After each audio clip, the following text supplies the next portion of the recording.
welcome back to Magical Journey. I'm your host, Daniel Cahoon. And before we get started today, I want to do just a little bit of housekeeping.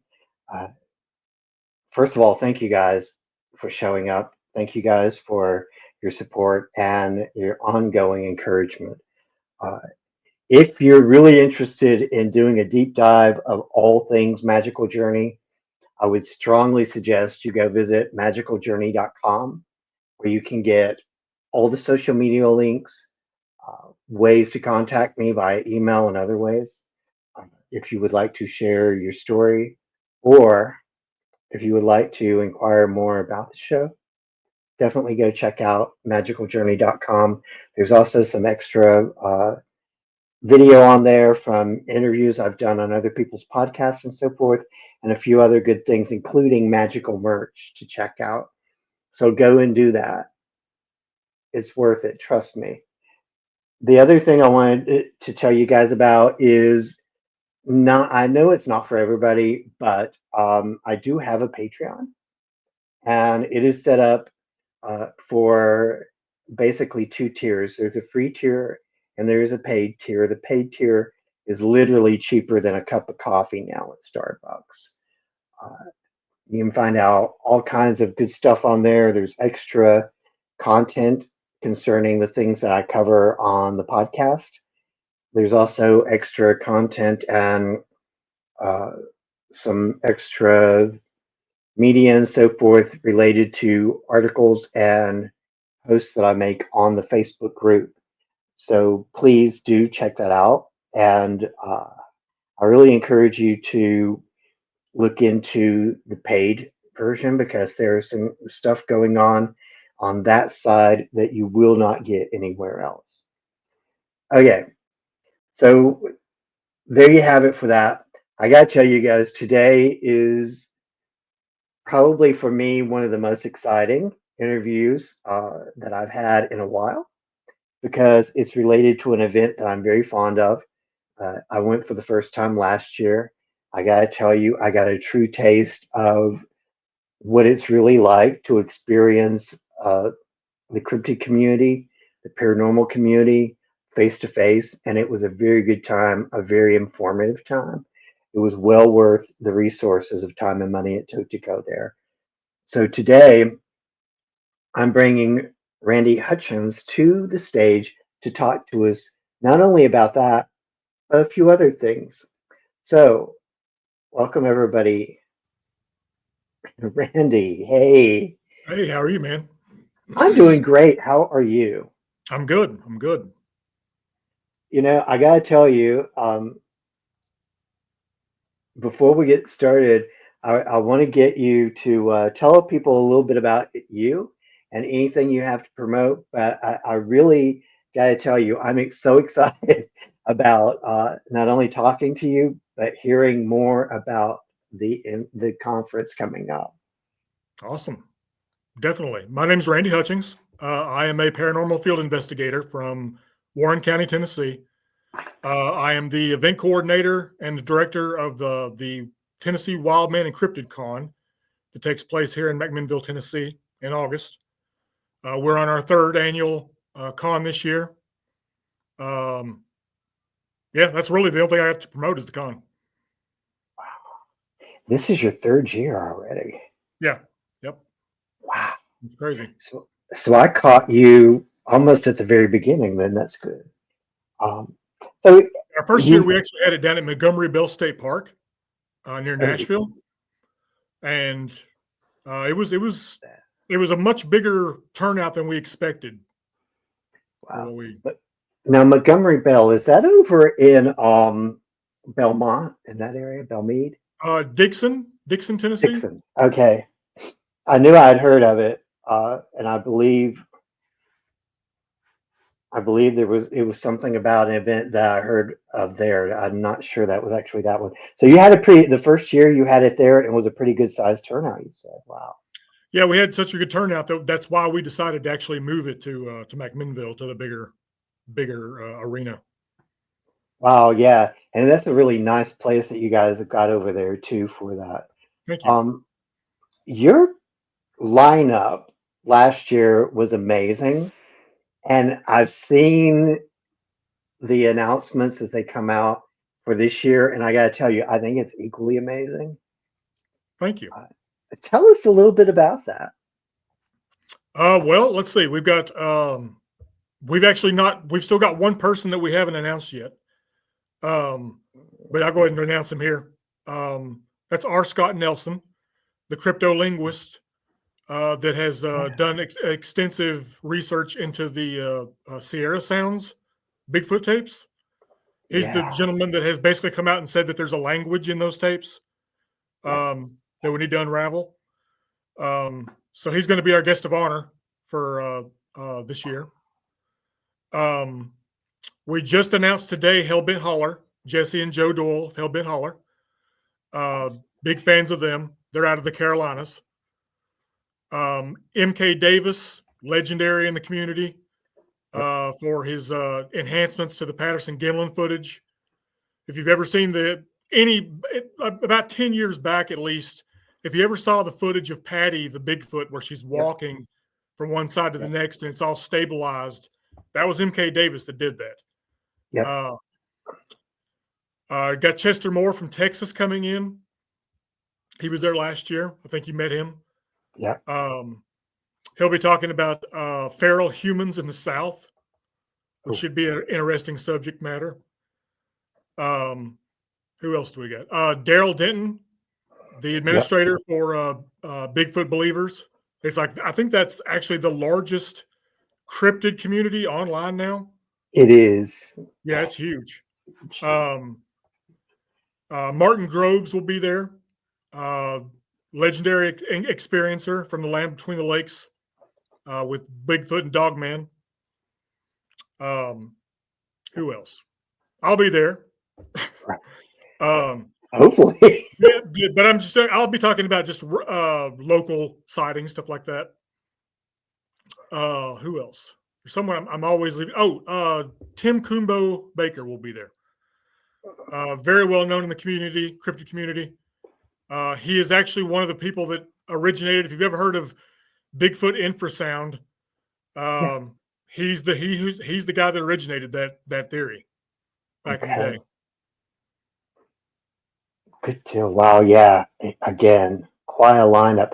Is Dewey Edwards part of your show? Your Dewey Edwards will be is a special guest this year.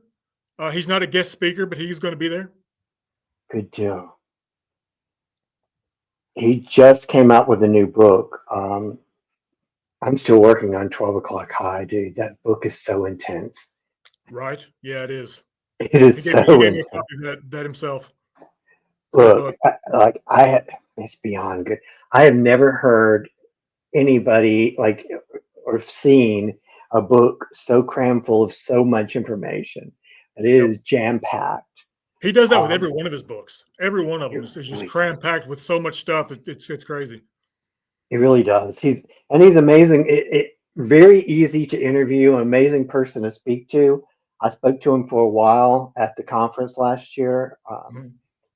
At one point, and very fascinating. Again, Daryl, you just can't say enough about Daryl. Daryl's amazing. He has amazing story.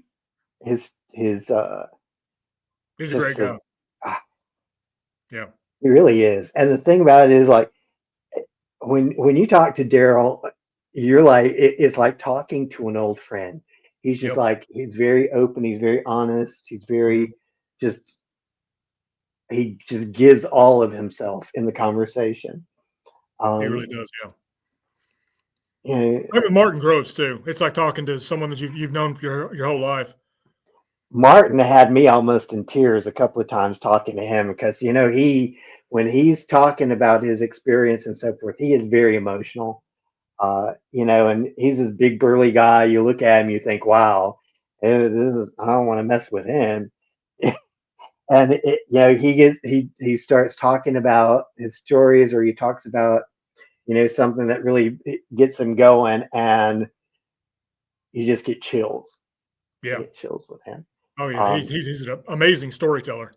Oh, he is. And the thing of it is, like, with Martin's story, like, I've literally read all of his books.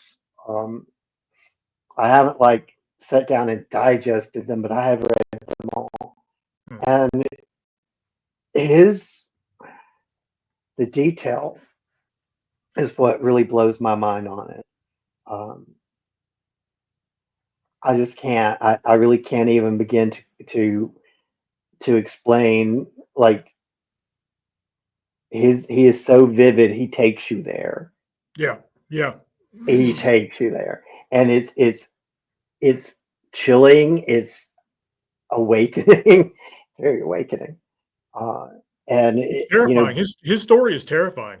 it really is. Yeah. And that's the thing of it. It's like when you and it, and there's that one moment during the conference when he was speaking and he said and he kind of said that he felt like you know his his friend's health condition was kind of his part of his fault, for suggesting them to go to that day and experience what they experienced. He was very personal. He's very personal in his approach to telling his encounter. Uh, and yeah, have you gotten an update on MK Davis, how he's doing? I have not. I've not. I know he just Um, had surgery. yeah, I have not gotten an update on him either. Uh, I watched the interview that he did on the Eye of Jupiter the other night. Hmm. Whoa, I've got to they check were that out. I go haven't seen it. ah, they were going over the um, the video, the big video for the JFK assassination. Hmm. I can't remember now the name of the video all of a This is a sudden. Pruder film. Yes, Zapruder. Yes. They were going over that, and again, talk about detail. So much detail. Um, how? Let me ask you this, because I want to know all the things about the conference, because the conference to me is, like I said, it's the first thing I've done Hmm. community wise ever. And it was very opening and very enlightening and very warm and comforting to me to Good. be able to go and experience that. But what got you started wanting to do a conference? You know what? I've been asked that, and I don't have a good answer. I've It's run live okay. events for It's years, okay. like LARPs and things like that, Mhm. and we it really kind of came down to me and the co-host Houston, uh, Hmm. or co-producer, I should say. Um, we kind of started talking about it about how like there were so many cons that were popping up all over the southeast. Right. And it's like, well, you know what? If someone's going to do one in this area, it might as well be us because we kind of know what we're doing Yep. in Yep. that when it comes to live events and stuff like that. And so we kind of just thought, hey, let's try this and see how it goes. And it was such a success that first year that we were like, well, let's see if this can keep going or not. And it's still going. Right. Right. It is definitely. Uh, wow. Yeah. So you started out kind of just almost as an exploration then, right? Trying to sort of get. Well, when we decided to kind of do it, it was like, well, who could we have for stuff, at stuff like this? And the first person, honestly, I thought of was MK Davis because I Right. got to go out in the field with MK Davis about 20 some odd years back. Mhm. And uh, I know MK doesn't do very many con appearances. Right. Um, so I asked him, I'm like, if I did something like this, would you be interested? And he was like, oh, I'd be totally interested. So I kind of used MK to tell other researchers, hey, look, we've got MK Davis. Would you be interested in coming? And it kind of just grew from there. Right. Right. Yeah. Because I mean, when you get somebody that influential and charismatic, uh, on your side, you got a good foot in the door for sure. Yeah. Do, what are some of the challenges that you face with putting together a conference like this? Mostly people's schedules, a lot of schedule conflicts. Um, Getting a venue that's big enough and has the stuff that we need. That was actually a lot harder than we thought it was going to be. And then we found one right in our backyard. Right. So we're kind of lucky in that regard. We actually went out of the state, several places around the state, looking for another venue after Montgomery Bell because Montgomery Bell changed their policy. Mm, If it wouldn't have been for Montgomery Bell changing their policy, we'd have kept having it Montgomery Bell. We were very happy with how it went out, how it went there. But after finally deciding on here, the one here in town, it was making sure that there was enough venue to do a craft kind of, because we do the craft hall, mhm. in the exhibitor hall with like craft arts and stuff like that. And that was, we wanted to make sure would have room for that. We're actually going to have that on 2 layers this year. Should be if we sell enough vendor spots, that is. Good deal. Yeah, because there was you had quite a few there this past year, I thought, which Yeah, is we were good. full down in the gymnasium floor. We were. Oh yeah, yeah, you were definitely full. It was a good time down there. Um, yeah, I gotta tell you, I feel you on the scheduling part. Doing the show sometimes is always Yeah, at conflicts with scheduling. I've run into that so often. Um, do you?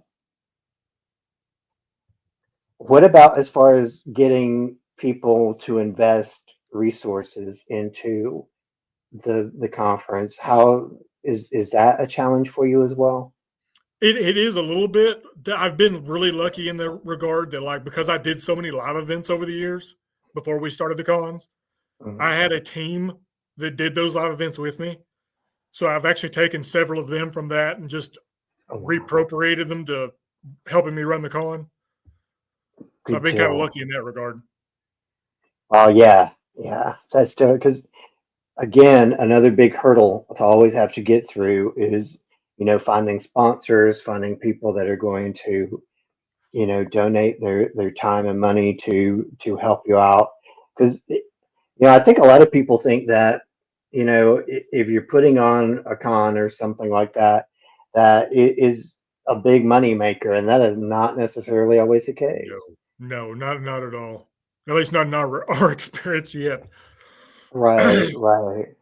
It's like honestly, I gotta tell you, like I when it comes to your conference, I'm go big or go home. So I bought the big ticket again this year, which is Awesome. Thank you for exactly that. well, you know what? It is first of all, I like the idea of getting in the first 3 rows because if I'm going to be there, I'm going to be asking questions, okay?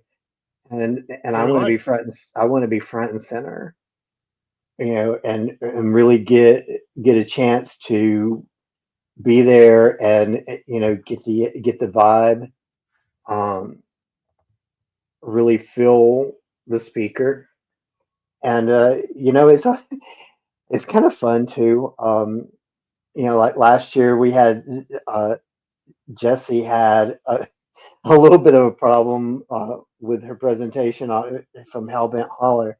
I guess there was some a little bit of media problem going on there, but she did an incredibly wonderful job overcoming that.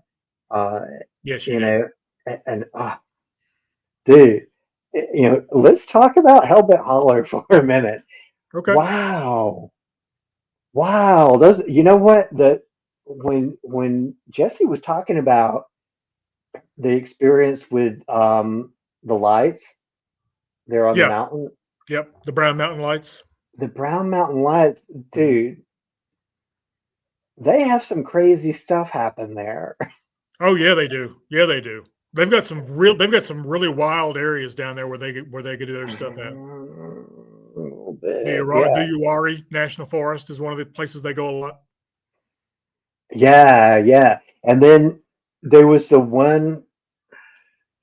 Now I gotta tell you, this video that I've seen this a couple of times where like Dole is like in front of Jesse filming her, and something walks right between them, and it blurs out, like it physically blurs her out. And like when I see that video, my mind is just reeling because it's either walking in front of her or behind her. I think it's actually walking in front of her. Mm-hmm. But there's something going on there, and they have yet to be able to figure out what that was. Oh, wow. Yeah, but that experience, that was another one that they talked about at the conference, and I was just like, yeah, that was the one that made me almost soil myself watching. But it was terrifying to me because I mean, it's a clear picture of her, and then all of a sudden you can physically see her blur out, just almost to non-existence, and then she's right back, and I'm like,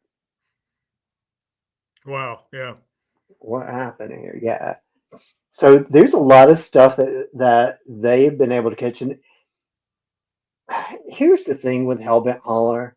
Honestly, that I think they are probably one of the most tech savvy groups there yep, are I agree. out there. They are The definitely. amount of equipment they carry, I gotta tell you, I learned a lot about how to carry equipment from them watching some of their videos because they carry a lot of expensive toys with them when they go out. Yeah, they do. Dude. So watching that and watching them and really listening, and Jesse's a great presenter. She does an awesome She job with really, everything. yes, she is. She really is. The thing of it is with her is she has this vibe about her where she just like literally just like takes you away. I don't know what it is, and the way she presents things and so forth. She takes you right to where she wants to drop you at, and there you are. Um, so I really enjoyed their presentation. I can't wait to see what they've got cooking for this year. Um, you mentioned R. Scott. Or Help me Scott with last Nelson. name. Oscar Nelson. Oh my goodness. So let me tell you, this is another one that tell my folks about the Sierra Sound The Sierra tapes. Sounds. The Sierra Sounds. Okay, Ron Moorhead is the gentleman who actually helped record the Sierra Sounds back in the 1970s in the Sierra Nevada mountains. If you've ever heard, if you ever watched Finding Bigfoot, Expedition Bigfoot, things like that, Mhm. you'll probably have heard them at some point be call blasted, where it sounds like like chatter. Mhm. Some people refer to it as samurai chatter, actually. Mhm. Um, R. Scott Nelson was helping his son work on, my understanding, was helping his son work on a Bigfoot project for high school. And his Mhm. son asked about what Bigfoot sound like for this project. And they ended up tracking down the Sierra Sounds online. And R. Scott Nelson was just astonished because he said within just a few seconds of hearing this, he could tell there was a language involved. Now he's a 30-year cryptolinguist specialist in the United States Navy. He literally he was targeted with sitting down with pretty much static with headphones on and picking out Persian, Mandarin, all these foreign languages, Wow. um, or pieces of the foreign languages even, and for the government. And so for him to hear this language in these tapes, um, he breaks them down and talks about how you can hear the mononomes of the sounds. He talks about how like during certain parts of the recordings, It's not what you would think was like one making the sound. It's actually multiples arguing back and forth with one another. He thinks the male and the female arguing back and forth. So it's Wow. very interesting the way his findings on all those tapes. I gotta tell you, listening to that, that is one of the most. It's almost nerve wracking. It's It is creepy. definitely. It's very creepy, and Yeah. it's very. There's a very mystical feel to it when you hear the voices, the language, and it definitely does. I mean, I've heard them in mind speak. Okay, but it's completely different. It's a completely different sound. It's a completely different experience. Um, the one that's very vocal with me is very good at English, much better than some of us are. But that that tape, whatever that is, um, I don't know. It brings me to a whole new level of wow. Yeah. So listening to him talk about this will be very interesting. Um, your own experiences, because the area that I'm particularly fascinated with that's over by you is, and we've talked about this, it starts just a short ways, less than a mile away from um, the Sparta city limits, where the city limits kind of filters into, I guess it kind of goes into more rural area Yeah. as you go up the hills. The Cumberland The, Plateau. Yeah. the plateau itself, yeah. Um, from there to about maybe 2, 3 miles out past there, there is an area there that, like, I've had some really crazy experiences just driving through it. Um, the energy of that area Mm-hmm. is very different. Um, I've stopped at the Overlook before. I was literally just like obsessed with stopping there, and finally did it. And the only thing I can really describe it as is almost etheric in a sense in that area. So, what kind of experiences have you had or in and around the Cumberland Plateau area? I've had several Bigfoot encounters in the Hmm. Cumberland Plateau area. Uh, Mm, Definitely, they live in this area. Uh, mm. my first encounter up in this area, actually, I had a boulder thrown at me back in Jeez. 1997. Um, Wow. we were my cousin and I had trekked up to an old abandoned quarry just outside of McMinnville called the Hmm. Stone Man Rock Quarry, and we were just got up there to the lake, and it took about an hour to get up there. So we trekked up there for about an hour, get up this lake, stick our feet in the water, and something atop the cliffs on top that surround this lake started vocalizing at us, Oh, jeez. and we thought it was some redneck hunter or something, messing with us. But it sounded like moo moo like that, and so we started doing the sound back like moo, just kind of goofily thinking like we're making light of whoever this is doing it, and it gets quiet, and we're like, okay, well, they've left. And about the time, this is about 2 minutes after the vocalizations end, a boulder that big around, had to weigh at least 300 pounds or more, goes flying off of that cliff, um, just Whoa. arching, probably 20, 30 feet off that cliff, splashes into the lake in front of us, not right in front of us, but about 40 feet in front of us. And then it goes all quiet again. And my cousin looks at me and he's like, "What could do that?" And at the time, I'm like, I don't know. And he's like, wouldn't you have to have thumbs? He brought up, you'd have to have thumbs to do that, right? Uh, and then it started vocalizing again and it started making the moo, moo sound. Oh And so wow. we got freaked out, uh, as I think anybody would. Yeah. And we left. And it was that incident that got me interested in I talked to a bunch of hunters that I knew. They couldn't come up with any kind of explanation for what we encountered.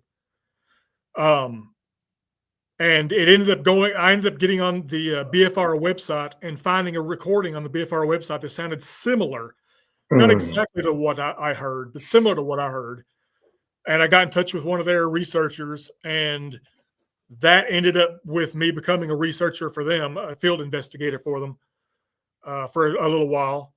And that's kind of how I got into this whole thing with Bigfoot in this area was doing the field investigation for the BFRO and then the GCBRO and just all a whole bunch of a host of different Bigfoot research orgs. mm, But I've also taken UFO sightings in this area, a lot of UFO sightings, especially black triangles in this region. mhm. Not sure why. Um, I saw a black triangle back in 2011 myself. And when I saw it, it was going towards AEDC down near Tullahoma, if you know that area down there. Oh yeah. Yeah. And I just initially I still kind of this day think like it was some kind of black project for AEDC since it was traveling in that direction. Uh, but also taking lots of cryptid little people sightings in this region. Mm, Um, yeah.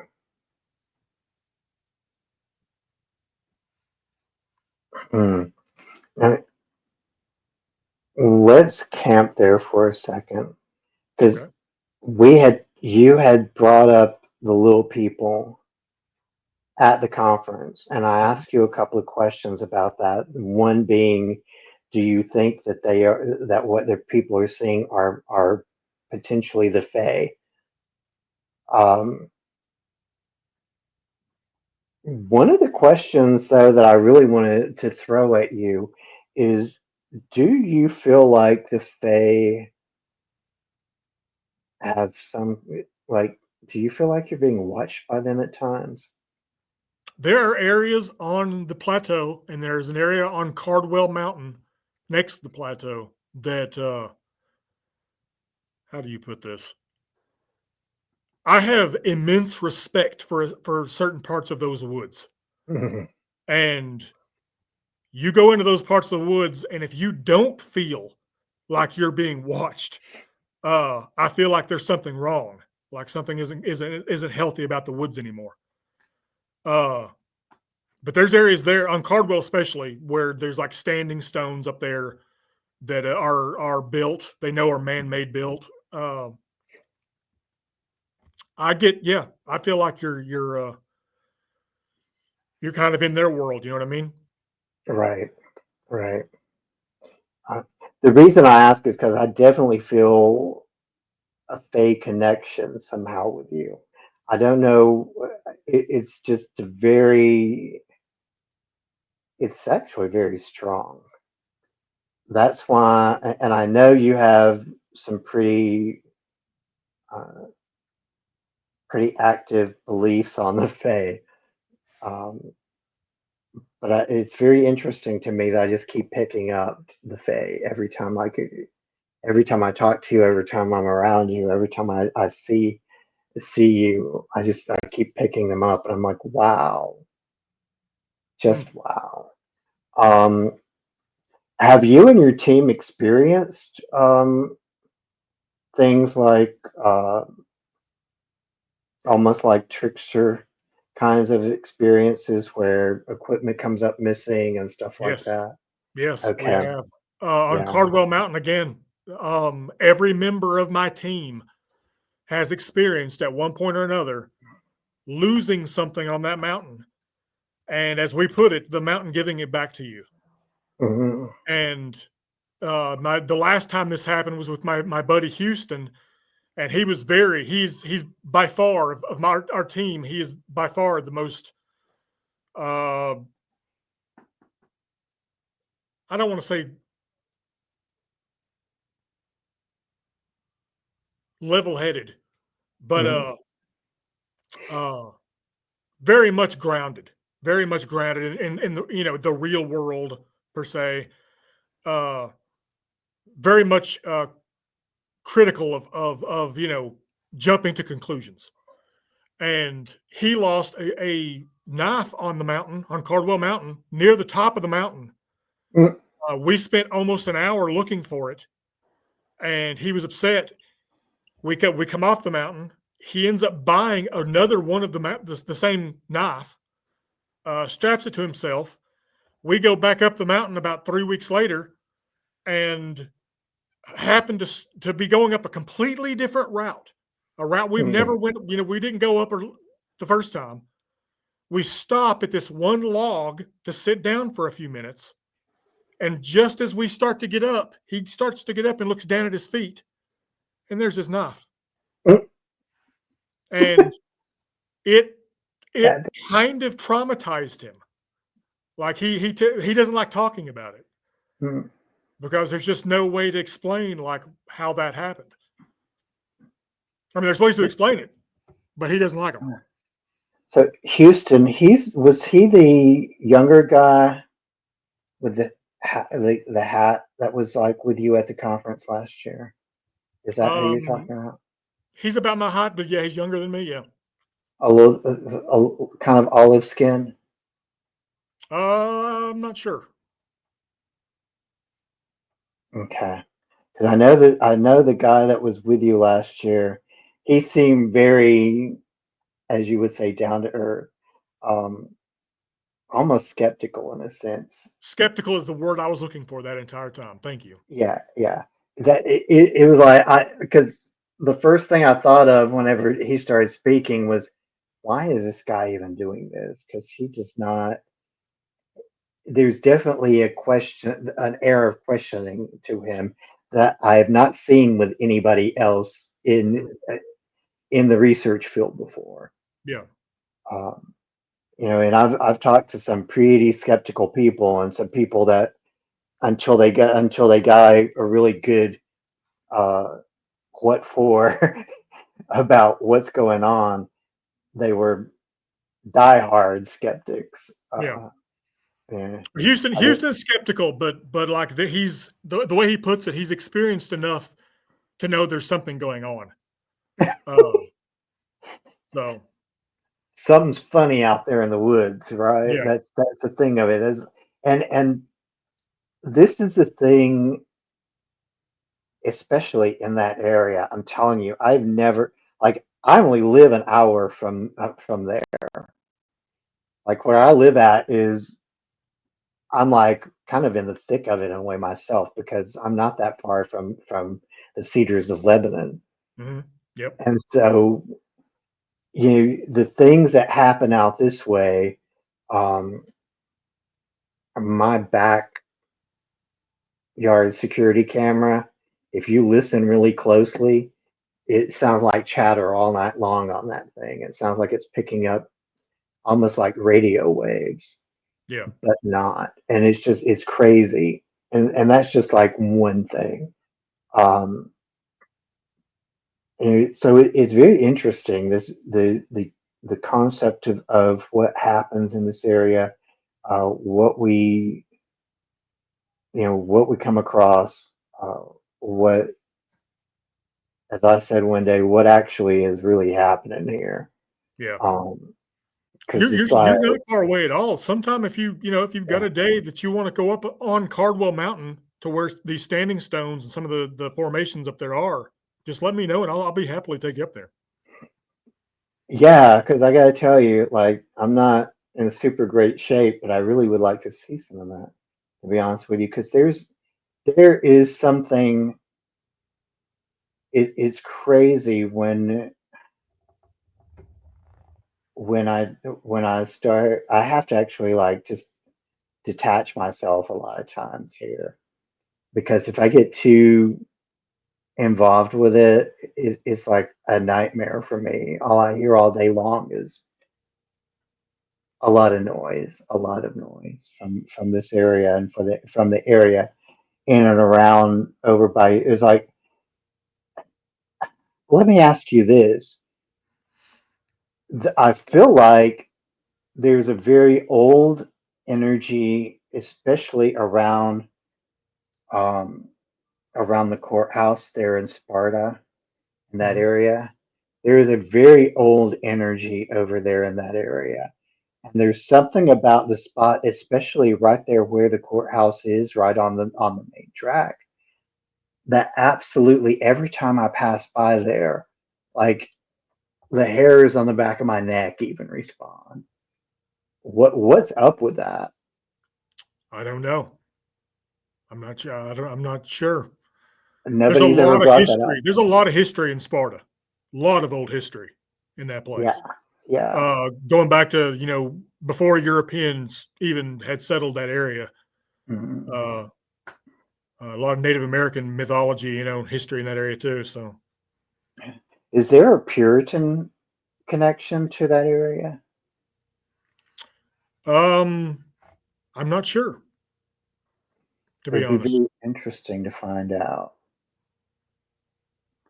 Um, because I feel a lot of almost dark, persecuting energy there. Well, there was Calf Killer. If the Calf Killer River is named after a Native American named Calf Killer, Hmm. who really, really went hardcore on European settlers when they came to the region. And Oh the reason they called wow. him Calf Killer was because he killed your livestock. Oh Uh, wow. he starved you out, basically. That's what he tried to do. Mm. And there was a lot of conflict between the settlers and some of the natives in that area. So there's a lot of dark history there. Yeah, you can tell. I mean, you really can. Like there are times when just driving through Sparta, I try to avoid driving through that area now, to be honest with you. I'll take the long way. I'll go 84 up to 40 and go around, which is way long way for me in a way, instead of Mhm. going through the back alleys there, the back hills, Yeah. is a little closer for me to go. But I'll go through it up 840 to avoid going through Sparta now. Uh, which is another thing. Let's talk about 840 for a minute. What's up with that? Like that 840, if you take 840 west and go east on 840, like all the way, there's like bumps and nicks and crannies all through there Oh yeah. that have a lot of crazy vibes. So, do you get a lot of reports of sightings of cryptids and so forth through those areas? Well, I'm not sure on 840 exactly, but um, if you look across the state, I mean, it's pretty much if there's woods anywhere in the state, not far from there, there's been sightings. I've taken sightings. I've taken 135 sightings across Tennessee. Oh my gosh. Um, hope think Wow. it froze up. Yeah. Yeah. I'm not sure what's going on there with that.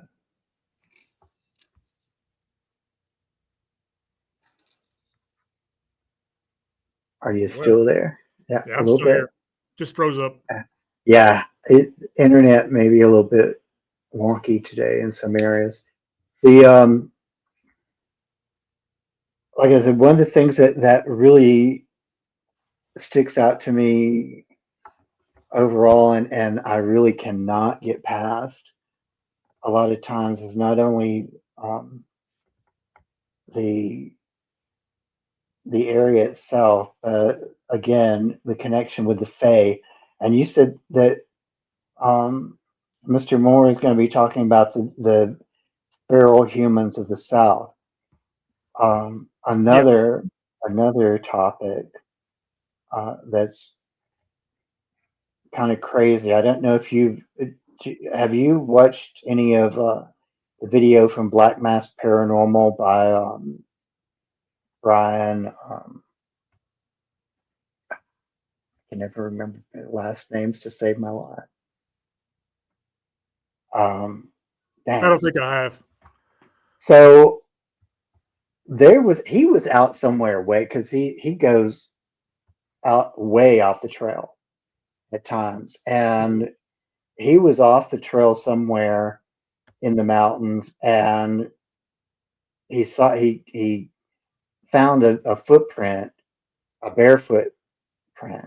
It was bare as in no shoes, Yes. Mm-hmm. in the mud, and he was stopped to check it out. And while he was still rolling the camera, something in the bushes roared at him, and it was very humanoid sounding, and it freaked him out. It freaked everybody out watching that live. I was watching it that day, and I gotta tell you, that was like one of the creepiest things I've seen yet on somebody's live. And he felt like it was probably a feral person. Okay. And to be honest with you, it kind of gave me that vibe too, because like right there in the Smokies where he was at, seemed like there's a lot of activity with what could potentially be feral people. Yeah, I've heard that there's supposedly a like a populace of feral humans there in the Smokies somewhere. Yeah, yeah. Like I know part of the area that they seem to have a presence in is over around Cades Cove in that area. Uh-huh. Uh, there's a lot of, I tell you, so when we've gone up that way before, we usually wind up taking a trip across the mountain to go over to Cherokee. And the same thing happens at the cove that happens at this spot. There's a spot there that has an old grist mill that we stop at all the time. Mm-hmm. And you follow the stream flow past the grist mill and go down the woods a ways. You get down through there, and I feel like I'm being watched the whole time. It's not an unsettling feeling. It's just a Uh-huh. feeling that something is there and something's watching you. Yeah. And I get the same feeling at the cove every single time, especially at a couple of the log houses there. And I often wonder if that is feral people or if it's something else because it doesn't feel super squatchy, you know what I'm saying? Yeah. Yeah. Mm-hmm. But it doesn't feel right, if that makes sense either. It feels If intrusive. intrusive is a good way of putting it. Yeah. Definitely off. It feels off. Um, and I often wonder if maybe that is feral people, but I gotta tell you, when you experience that feeling in your gut, you just can't get rid of it. It lingers. It's kind of like a skunk odor. It just lingers. Yeah. Um, I find that to be the case in both of those spots.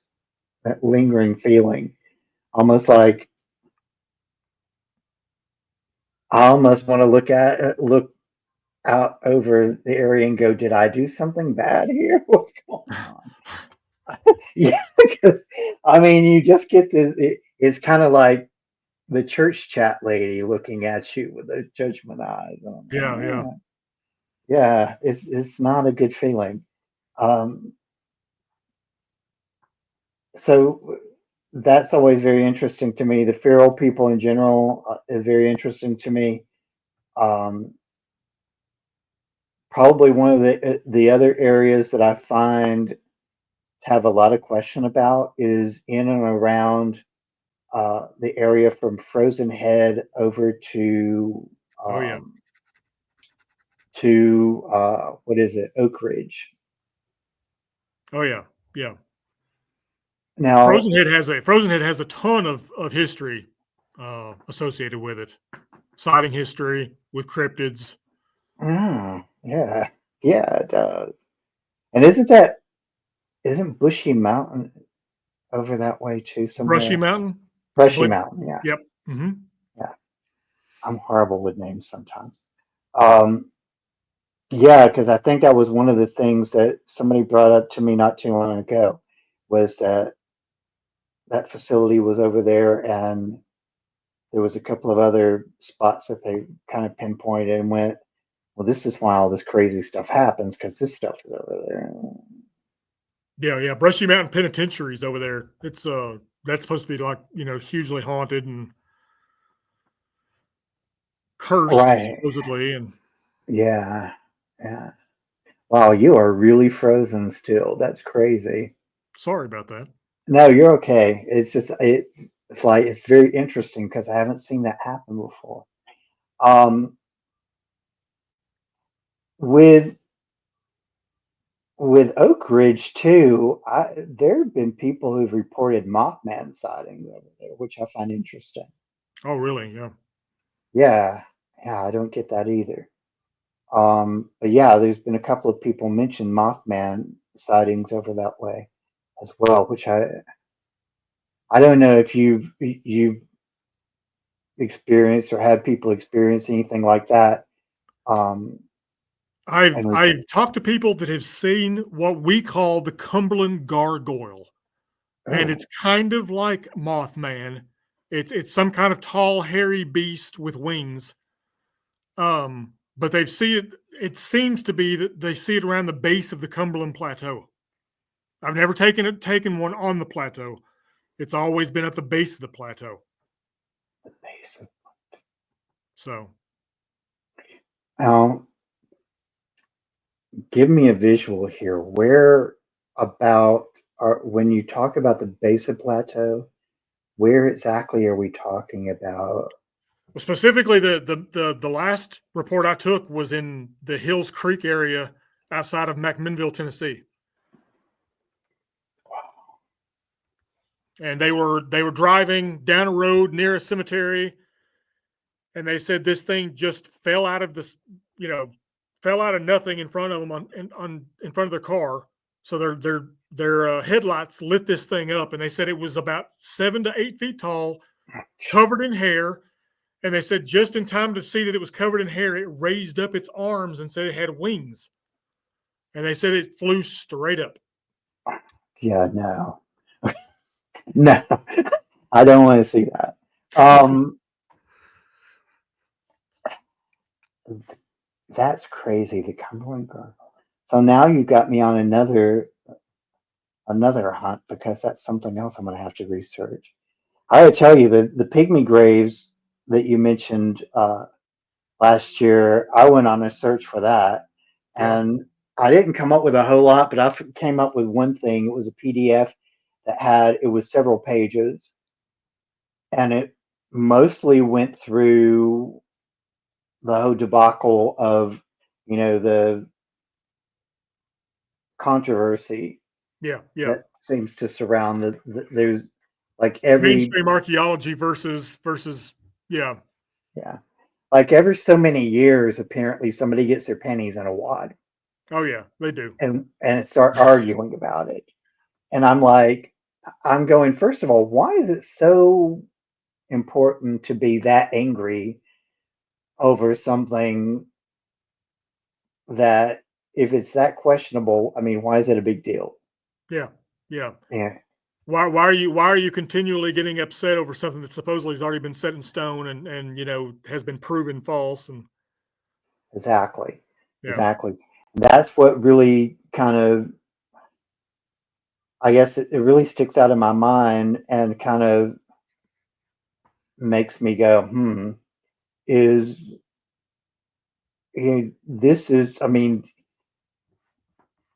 the interesting thing is the number of graves and the expansive area that it covers. Because we're talking thousands, right? supposedly, yeah. The ones in Hillsborough that were found in Hillsborough, They said there was upwards of 60,000 graves in a 6.5 acre area. I can't even wrap my head around that. Yeah. That's kind of scary. So, and the graves have some similarities, some things in common. Um, there's one of the things that I noticed, I think I actually saw a photograph of, is the there's some kind of covering over some of the graves. Well, they were slate, 5 pieces of slate basically made in a box, a very crude Mhm. box, and the bodies were then arms over their chest and knees up over their arms, kind of in a fetal position, were then put Mhm. inside the box. And according to the tales of the people that were digging them up, none of them were bigger than 3 feet tall. Mm. Most of the graves they were finding were about 2 feet below the surface. Now, the thing that really always intrigued me is if you had these little people living in this area during that time, they would have been living in the most cave heavy area of the Cumberland Plateau, Mhm. being all tiny like they are. It almost makes sense that you would have tiny little people adapted to the caves in this area. But the question I have is like, when did they all die? When did thousands of them die and need to be buried in Why? in mass? And it makes me Yeah. wonder if, like, when the conquistadors came through in the 14 and 1500s through this region and spread smallpox and everything else, if maybe if these little guys died during that time period. Mm. So, yeah, outbreaks of disease could have killed them all Yeah, rapidly. And depending on, what their bloodline was and so forth. I mean, yeah, wow, yeah, that would make me question too, because like, when I hear things like thousands of graves and they're spread out over such a vast area, you know, it kind of makes me, ask the same question: what would kill off that many living organisms that quickly? yeah, exactly. And what was the purpose I mean, was it intentional? Was it not intentional? What? Because it doesn't make sense to me at all. But yet, the evidence is there. The graves are there. There's enough of.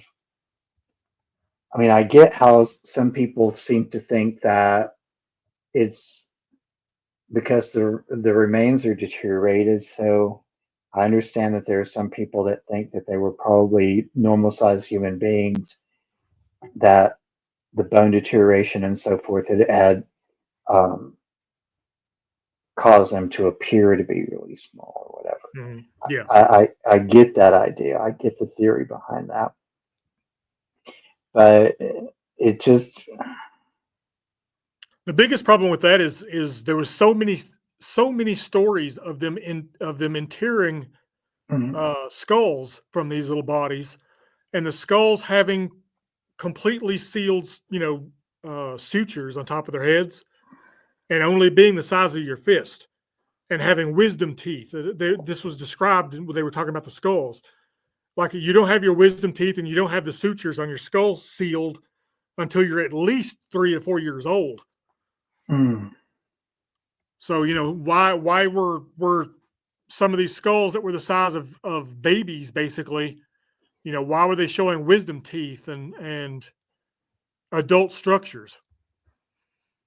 Yeah, see, that's where I just I that's where I stopped being able to um, process in a way, I guess is the best way of putting it, and just start going, wow, there's something really to this. There's something that we're not getting or we don't know. Um, when it comes to the pygmies because, I mean, people have reported seeing them Yeah. even now. Yeah. Um, They do. and if you look at, because I've seen some real pretty interesting things uh, with just the replicas of some of the structures there in the Smokies, and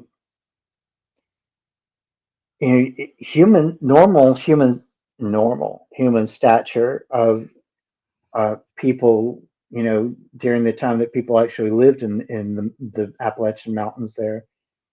Um, they were not large people to start with. A No. lot of them, a lot of No. the mountain folk were tiny. Yeah. And I'm sorry, I like when I go. Okay, let me tell you, I work for a company that um, one of our only client is Kroger. When I go into some of the stores there to do work at night, and I see women who can barely look above the shopping cart handle, Yeah. they're that small, and I see more than one of them in a night. Okay, at some of these stores, I think to myself, this is kind of odd. This is not. You don't see this just everywhere, Hmm. and yet, like there's an associate that works at the Pigeon Forge store. That's that small. She's small, small, Yeah. tiny, and and you look at that, and we're talking about people who a lot of these guys in those areas, have a lot of Scottish and Irish descent. There's a lot of Yes. Scottish and Irish blood there. Yep. Hmm. Which if you go back and you look at that, the Highlanders were not large people. No, not really. No. And I look at that, and I also look at the uh, just the area itself, because I mean, if you bring it all back to the earliest history, was it Tanzania, where all the continents, where all the land masses was one? Pangea. Pangaea, yeah. Yeah. It was all one. Supposedly, where the United States and the UK are now, they were connected together at Yeah. that point. Hmm. And so what we call Appalachia is actually the same mountain ranges that they have on our side Yep. It is. of Yeah. the UK. With that said, there's a lot of old lore surrounding the mountain areas of the UK. A lot of things that, when you hear the stories and then you hear the stories over here, you start going, this stuff is starting to sound a lot. Yep.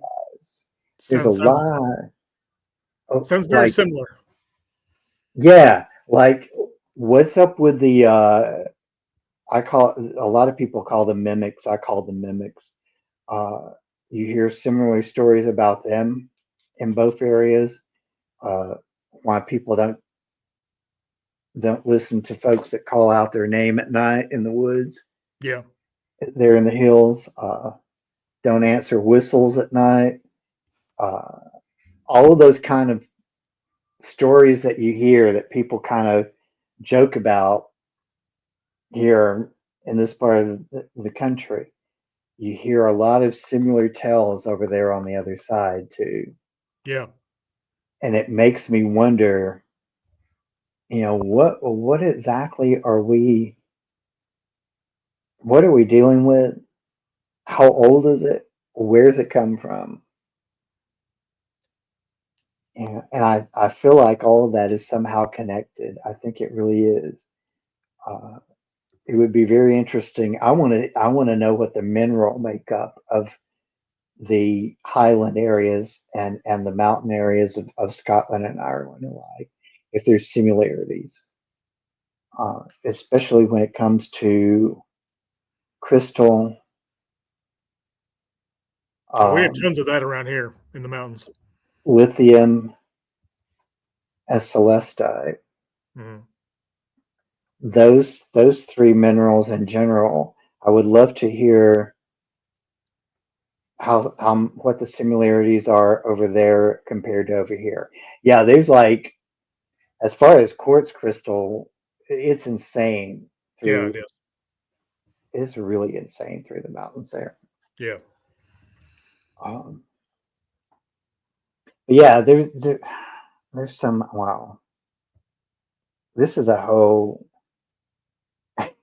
There's volumes when it comes to talking about the Cumberland area and the plateau, the Appalachian area.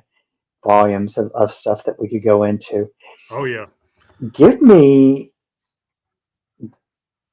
give me a little bit of insight into what you really feel, um, that we're dealing with.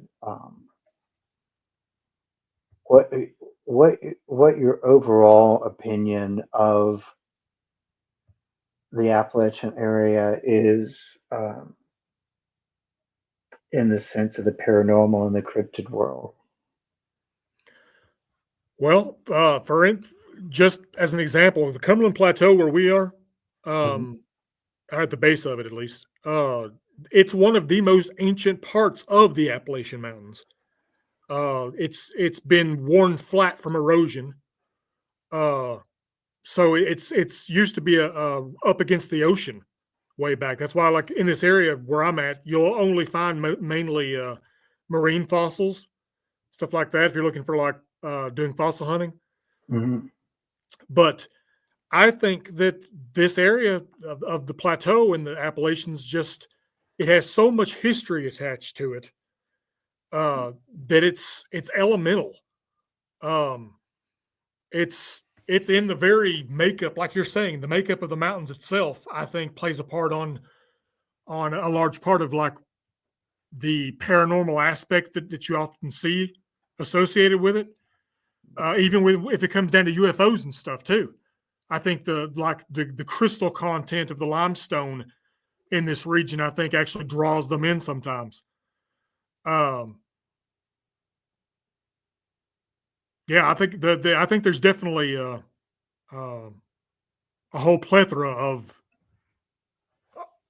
a mixture of things that go into like these mountains, makeup of them, and of course, then you've got the history that's gone on the mountains. I mean, in mhm. my area, we've got the Trail of Tears that crosses right through the mountains there. Jeez, yeah.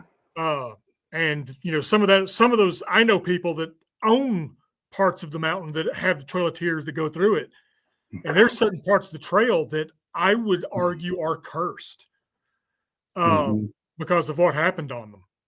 Well, yeah. Uh, Junaluska Crossing on Rocky River, I think, is one of those cursed areas. There's so much strange activity associated with that area, and I've tracked down to the history during the Junaluska Crossing of the 1839, I think it was.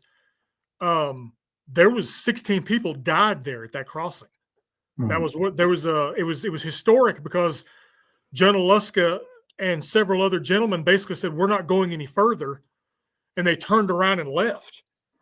And mm, the overseers basically over the trail, the guys that the federal troops had to go back and get them and force them on to Oklahoma.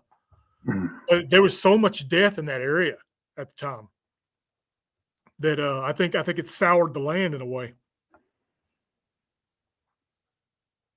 I mean, I could see that for sure. And that's part of the thing that I think a lot of people do not understand is historically there's been so much dark stuff Yes, there in has. There's been a lot of dark stuff associated with these mountains.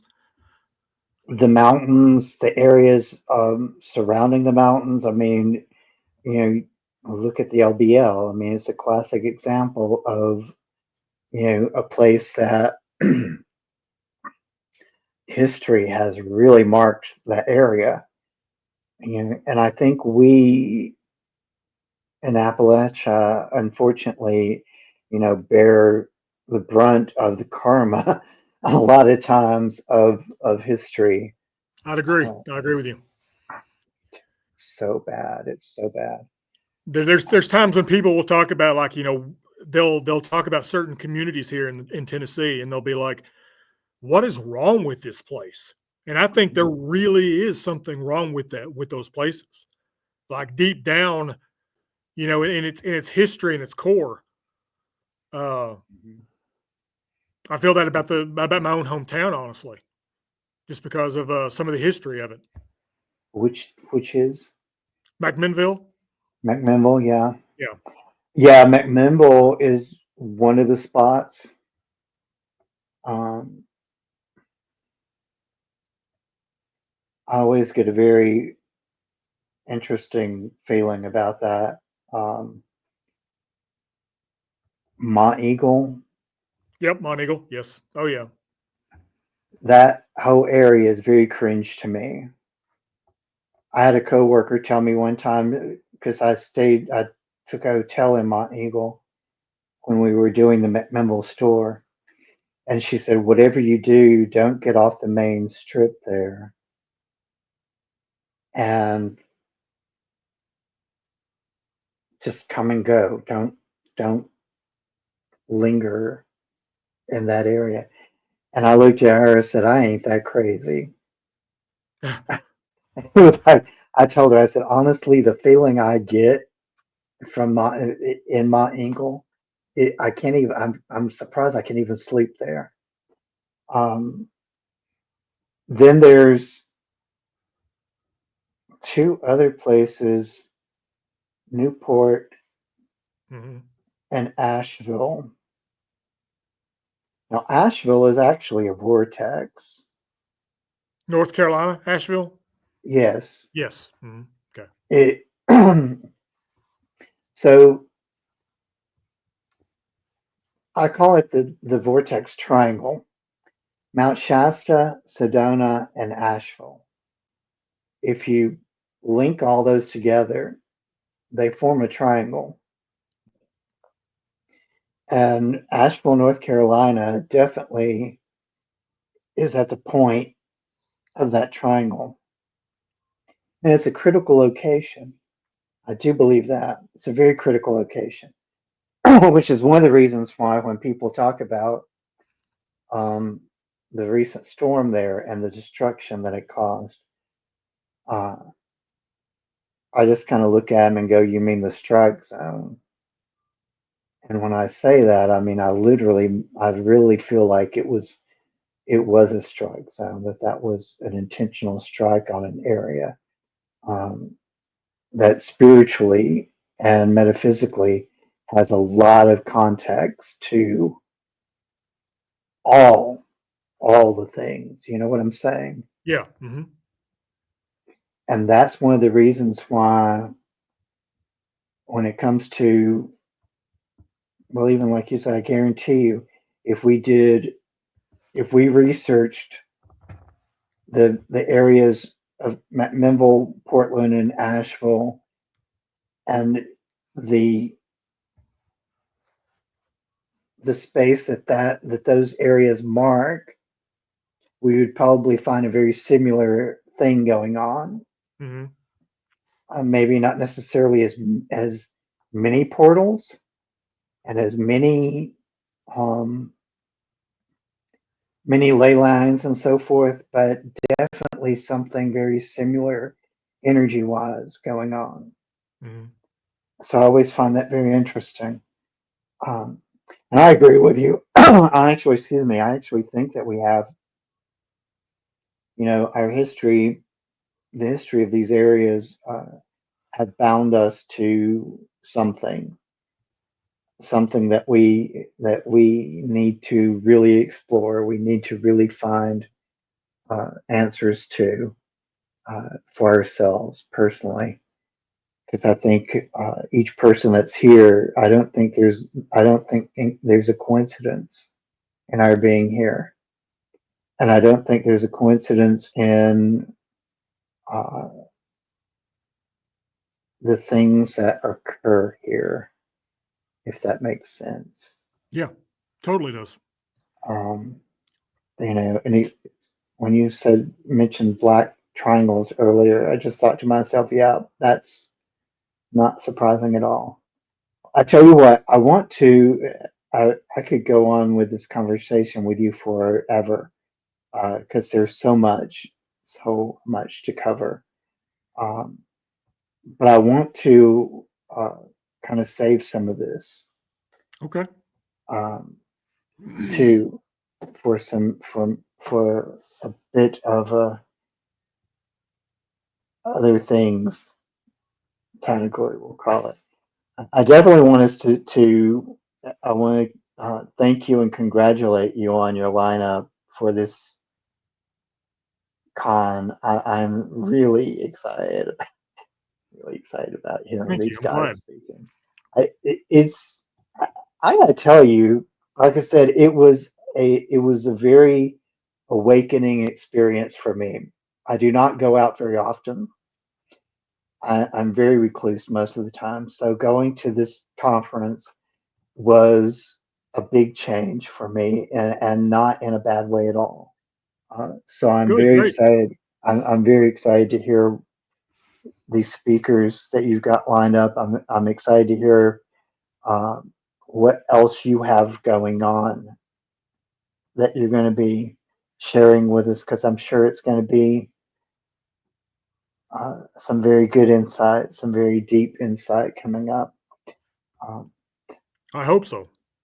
I feel like it. I feel like it will be. I think you've got something. Uh, you started something that's just going to snowball and keep growing and keep going, and really fill our community here in this area with some good stuff, some exciting things coming up. Um, but I want to close us out here, and if you will, hang out with me for a moment, and Okay. we'll we'll do a little bit of conversing right after this. And I'm gonna like close this out, and I want to pull you back for a moment if it's okay with you. Yeah, of course.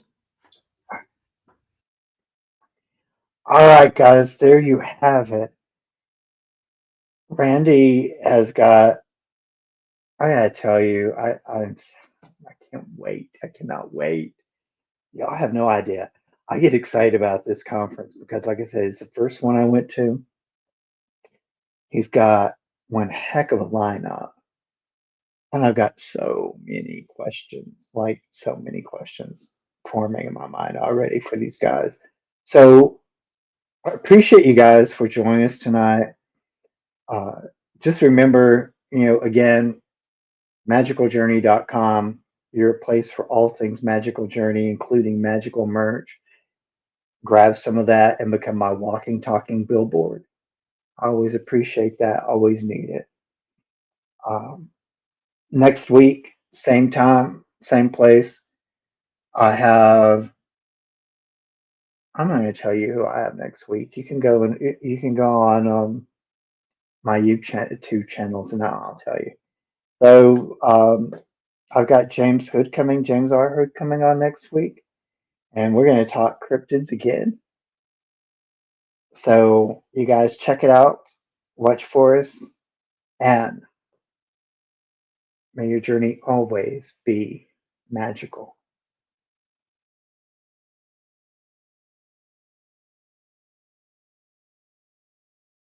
I've waited for so long to see when you come back to me. Through the wars and battles that were lost, we're born again, it's you and me. The rest is history. Past life.